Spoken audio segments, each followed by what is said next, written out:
बेहतरीन मौका है कि इस डाइस पे ए नौजवानों, ए मिल्लत के जिगर के टुकड़ों, सुनो, मोबाइल के तमाशा में उलझे हुए नौजवानों, मैं तुमसे तुम्हारी गैरत को जगाने आया हूं और तुम्हें यह कहने आया हूं कि तुम कितने हादसा से दो चार होगे जो संजीदा बनोगे।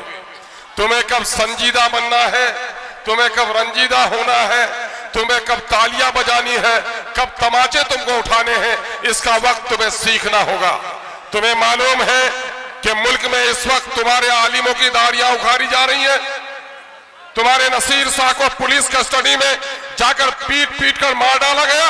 तुम्हारे चेहरे में संजीदगी नहीं, हंगामा करते हो, खामोशी अख्तियार करो। यहां कोई तमाशा की महफिल नहीं है, तुम्हारा लीडर आया है, तुम्हारे दर्द की आवाज सुनने आया है, तुम्हें इंसाफ दिलाने के लिए, जालिमों से लड़ने का तरीका तुम्हें सिखाने के लिए आया है। तुम्हारी महफिल में संजीदगी होनी चाहिए, संजीदा बनो। इस वक्त बिहार में जो तमाशा हो रहा है उससे बखूबी वाकिफ हो। राणा रंजीत ने अभी बिहार की थोड़ी सी झलक पेश की थी, लेकिन मैं चाहता हूं कि दो तीन बातें आपके सामने अर्ज कर दूं।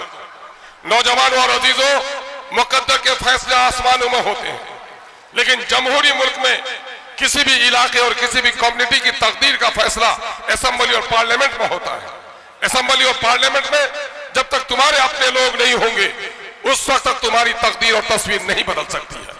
यह मुल्क वाह शाहिद है कि इस मुल्क में हिंदू और मुसलमान आपस पर टूट गए तो अंग्रेजों ने गुलाम बना लिया, और फिर इस मुल्क का हिंदू और मुसलमान मुत्तहिद हुआ।